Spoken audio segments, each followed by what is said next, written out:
Assalamualaikum kawan-kawan. Baiklah, di video kali ini saya ingin berbicara tentang keadaan yang melanda dunia kita. Kali ini saya berkunjung di rumah teman saya yang bernama Mustaqim, dan didatangi juga satu teman saya bernama Idin. Ini kamar-kamar anak kos-kosan biasa, di mana meja, di mana piring, di mana nasi, ya seperti itu keadaan mahasiswa. Tidak apa-apa, kita maklumin. Jadi kalau mau buang sampah, santai saja. Di mana sampah, situlah kita buang. Baiklah, saya panggil teman saya 2 orang. Sini. Oke, kita berbicara. Lepas nih, lepas. Kita berbicara. Oke. Silahkan. Baik, kata aku. Video kali ini antara corona dan cinta. Iya. Corona dan cinta itu Jadi banyak antara corona dan cinta, sehingga membuat yang orang menjalani hubungan menjadikan hubungan tersebut social distancing. Hubungan jarak jauh saja, tidak bisa ketemu, tidak bisa jalan, ngedate apapun gitu. Hakim, teman saya Mustaqim, ceritakan pendapat Anda gimana mengenai ini. Hubungan Anda, misal Anda punya pacar, dengan social distancing ini, bagaimana Anda ingin menghidupkan hubungan Anda itu supaya tidak mati? Takutnya kan timbul cemburu, curiga selingkuhan, nah gitu. Coba ceritakan. Oke, pakar asmara gini. Assalamualaikum teman-teman. Di kondisi seperti ini, di bulan Ramadan kali ini sangat berbeda dengan sebelum-sebelumnya, yang dimana biasanya kita bisa terusan, bisa buka bersama, bisa sahur bersama. Tapi pada Ramadan kali ini saya diuji dimana semuanya menjaga jarak. Di sini juga kita mendapat pelajaran bahwasanya menjaga jarak itu memang dalam Islam sudah ada aturannya tersendiri, bahwasanya menjaga jarak itu memang sudah diatur antara lawan jenis seperti itu. Jadi memang sudah diatur di dalam konteks Islam. Nanti akan lebih jelasnya akan kita dengarkan dari saudara kita ahli hukum, saudara Aprianto Aji dan saudara Idin Nurwansyah. Kalau saya pribadi sih, untuk masa-masa karantina seperti ini, ya perbanyak kegiatan-kegiatan positif saja, seperti paginya olahraga, kemudian mungkin siangnya lanjut lagi sholat zuhur, yang segala macamnya. Kalau untuk yang dipertanyakan tadi saudara Aprianto Adi, bagaimana kalau kita tuh punya pasangan misalnya, kita punya pasangan dengan jarak yang ada ini, bagaimana agar hubungan itu tetap harmonis misalkan. Nah, terutama untuk kawan-kawan yang memiliki pasangan di luar sana, kalau dari saya pribadi, melalui telepon, melalui video call sekarang, biasanya juga kita bertemu secara langsung, dan karena keadaan seperti ini, ya sudah kita manfaatkan teknologi, kita manfaatkan sebisa mungkin untuk bercerita, berbagi kegiatan, tips di selama karantina ini masing-masing dari setiap pasangan. Setiap hari kegiatannya apa saja, apakah kegiatannya tidur terus sepanjang hari, dari pagi tidur sampai sore, bangun lagi nanti tidur lagi nanti. Terus kalau ceweknya curigaan sama kita gitu, gimana? Kalau curigaan seperti ini, ngakunya jaga jarak, ngakunya di rumah, rupanya jalan sama cewek lain. Kalau seperti itu jangan dicontoh, jangan dilakukan seperti itu. Kalau memang bilangnya karantina, ya kita karantina diri, memang tetap di rumah, stay at home. Nah, terus kalau Idin, teman saya Idin ini pakar asmara juga. Menurut riwayat cerita,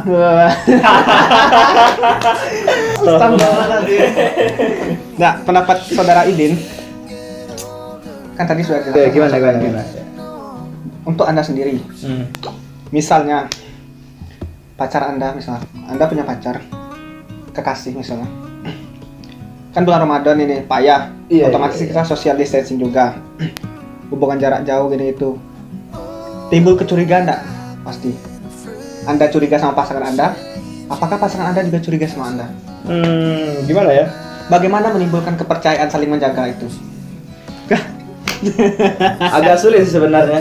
Ya gini, lumayan sulit untuk dijawab gimana caranya nih kan? Iya. Tapi boleh diceritakan.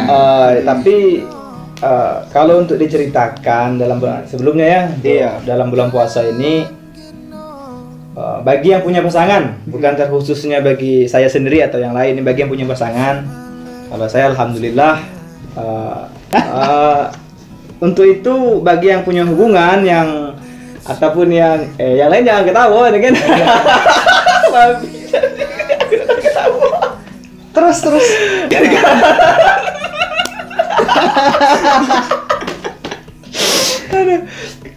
Jadi bagi yang punya hubungan, tips dari saya ada baiknya saling jaga kepercayaan meskipun dalam keadaan social distancing ya, jarang ketemu. Ya walaupun jarak antara rumah pasangan dengan rumah kalian dekat, tapi dikarenakan kondisi seperti ini, seperti ibarat kata itu long distance ya, LDR gitu maksudnya. Jadi saling jaga kepercayaan sajalah, saling mengabari ya. Tapi LDR gimana nih? Memang LDR long distance rela diselingkuhin, rela dilupain? Itu ya tergantung lah bagaimana menyikapinya masing-masing lah itu. Rela diambil orang lain? Wah, saya tidak rela paham juga apapun itu. Ah. Tapi setidaknya Iya. jangan sampai terjadi. Mengenai tadi temanya apa? Antara cinta dan corona. Cinta dan corona.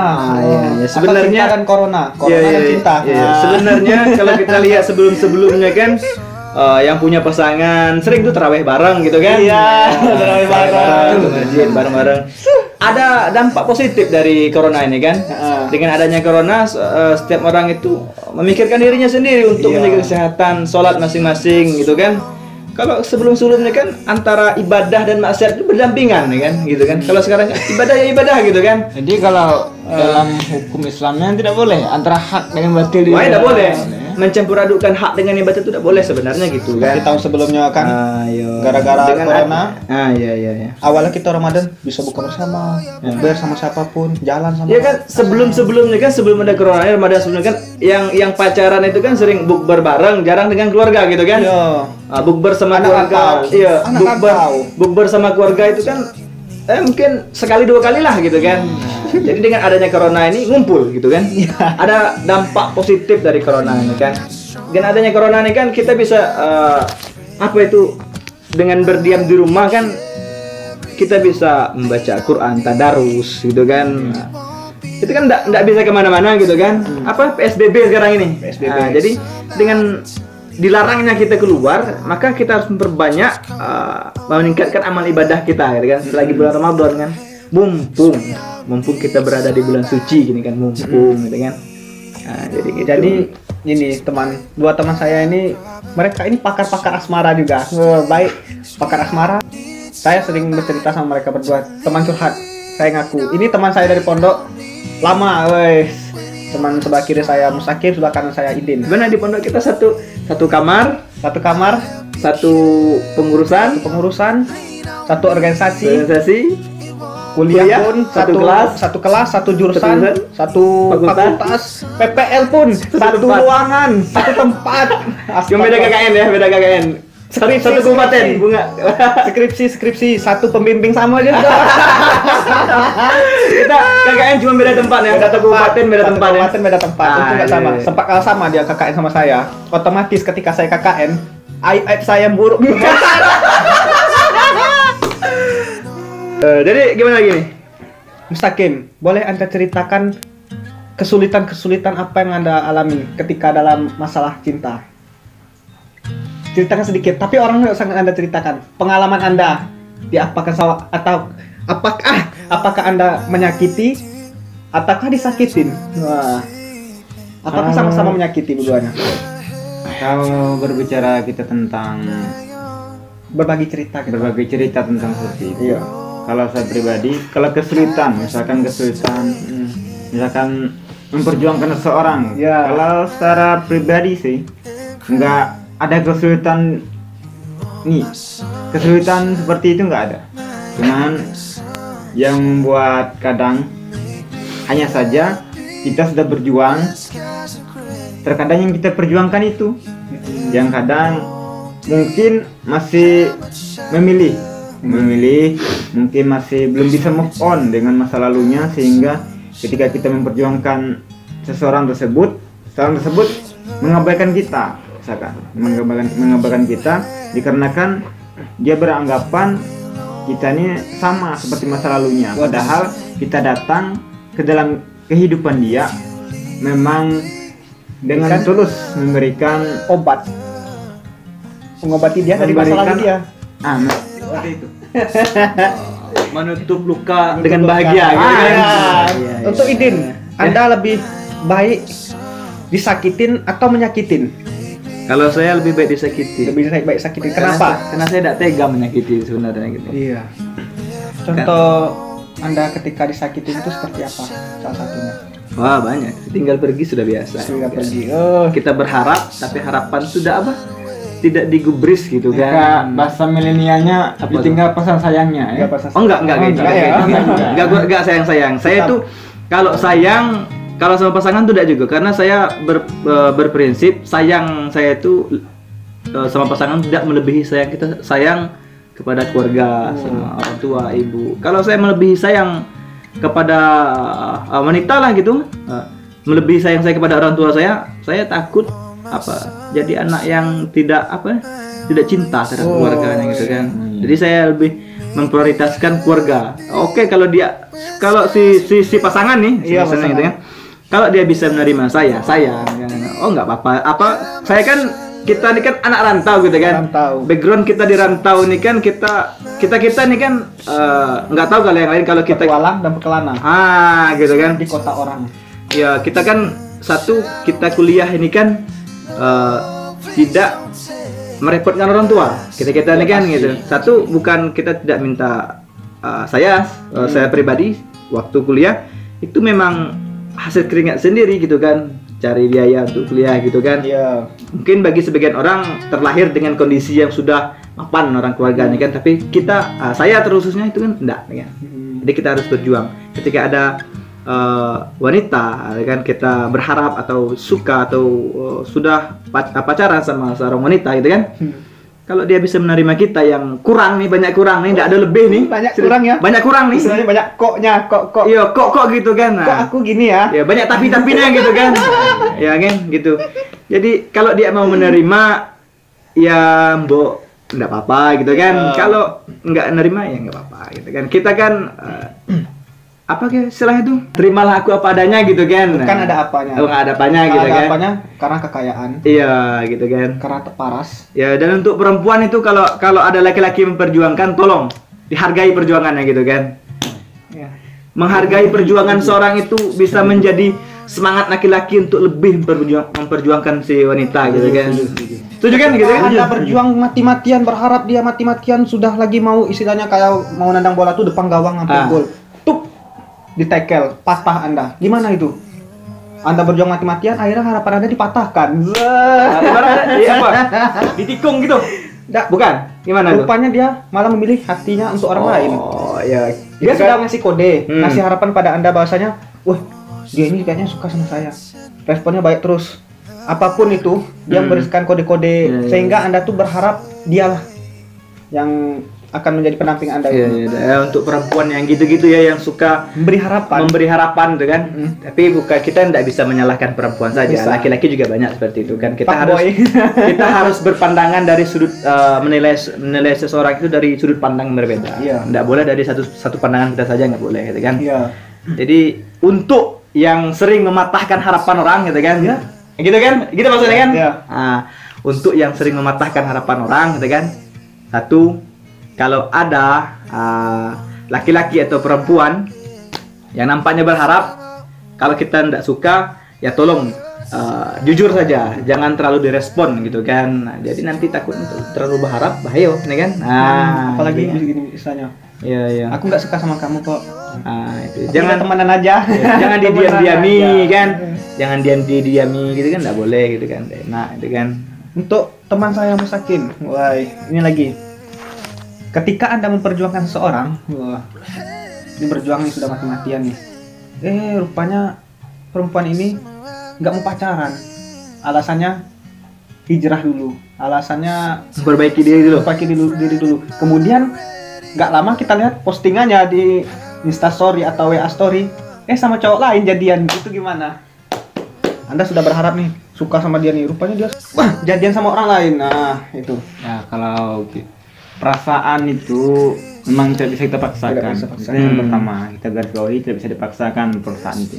Baik laki-laki maupun perempuan tidak bisa dipaksakan. Iya, Karena betul, perasaan ini ada rasa kenyamanan di sana. Ada rasa kenyamanan. Iya. Terkadang kita bertemu seseorang, kadang kita suka saja, suka dengan seseorang, akan tetapi tidak ada rasa nyaman. Iya. Mungkin kita datang ke kehidupan dia juga respect kita orangnya baik segala macam, orangnya cool misalkan seperti itu. Akan tetapi dia tidak merasakan kenyamanan. Dia lebih memilih laki-laki biasa yang bisa membuat dia lebih nyaman dari kita. Kalau kita pribadi sih, oke sudah. Karena kita berprinsip tadi, perasaan tidak bisa kita paksakan. Iya. Karena kenyamanan seorang itu yang membuat hubungan rata-rata bisa lama, bisa harmonis dikarenakan ada kenyamanan itu tadi. Jika kenyamanan tidak ada, biasanya sering putus di tengah jalan seperti itu.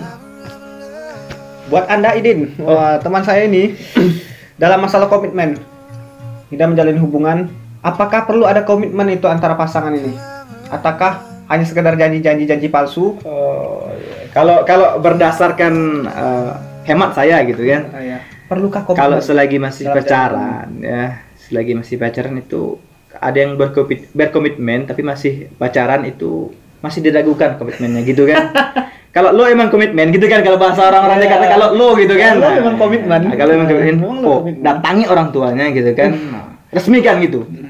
Jangan cuman kasih janji komitmen itu kan, itu komitmen palsu gitu kan. Iya. Tunggu aku selesai kuliah ya, nanti 3 tahun lagi aku datang. Oke, 3 tahun bro. 3 tahun. Mungkin 3 bulan ke depan dia sudah pindah hati gitu lah. Walaupun posisinya masih berdua sama kita. Itu kan bagaimana menjaga hati dia supaya tetap mau berkomitmen sama kita? Cara-caranya gimana? Apakah Anda tahu, Saudara Idin? Wah, kalau masalah komitmen itu agak susah ya. Bagaimana caranya? Yang jelasnya saling percaya, saling mengerti, saling komunikasi. Ya, jangan putus komunikasi. Gitu lah. Pendapat Musakim dengan perkataan seperti ini saya pernah baca di Twitter. Yang berjuang akan kalah dengan yang beruang. Wah. Itu gimana? Apakah realita yang terjadi seperti di dunia keadaan sekarang ini, zaman sekarang memang seperti itukah? Kita harus berjuang, akan kita berjuang mati-matian, rupanya kita kalah dengan orang beruang.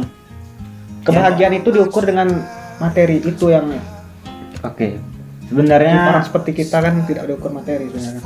Banyak benarnya sih dari omongan tersebut, karena terkadang si perempuan ini dia lebih melihat ke sosok laki-laki yang memang bertanggung jawab, bisa memberikan kepastian, bukan hanya janji saja. Akan tetapi perlu digarisbawahi juga untuk para perempuannya yang terkadang memang berjuang, benar-benar berjuang.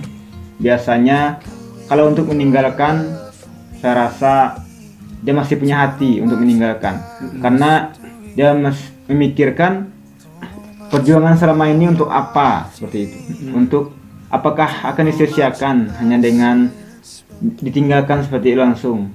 Jika memang perjuangannya mungkin perjuangan dari laki-laki ini disia-siakan, yaitu dari si perempuannya sajalah menilainya seperti apa. Pastikan dalam keadaan COVID-19 seperti ini kan kita di rumah aja, bagaimanapun terkurung, pasti kan kita merasakan rindu dan kangen. Kalau yang punya pasangan, kalau yang jomblo mau kangen sama siapa gitu kan? Nah, ya harus bersabar gitu kan. Jadi sabar itu penting sebenarnya. Nah, misalnya nih di keadaan seperti ini, nggak sabar ingin bertemu gitu kan? Gimana ya kalau mau dibilang sabar, karena saya nggak ada perempuan gitu kan. Emang saya sudah dari dibilang tadi awal sudah saya bilang kan gitu kan, maksud mau sabar gimana kan? Justru saya menahan sabar untuk bisa berkumpul sama keluarga saya di kampung gitu kan. Oh. Nah itu kan, karena kita nih jauh tinggal dari orang tua, nggak bisa pulang, di perbatasan ditunggu sama petugas-petugas itu kan. Nah dicek kan, di apa tuh, isolasi dulu gitu.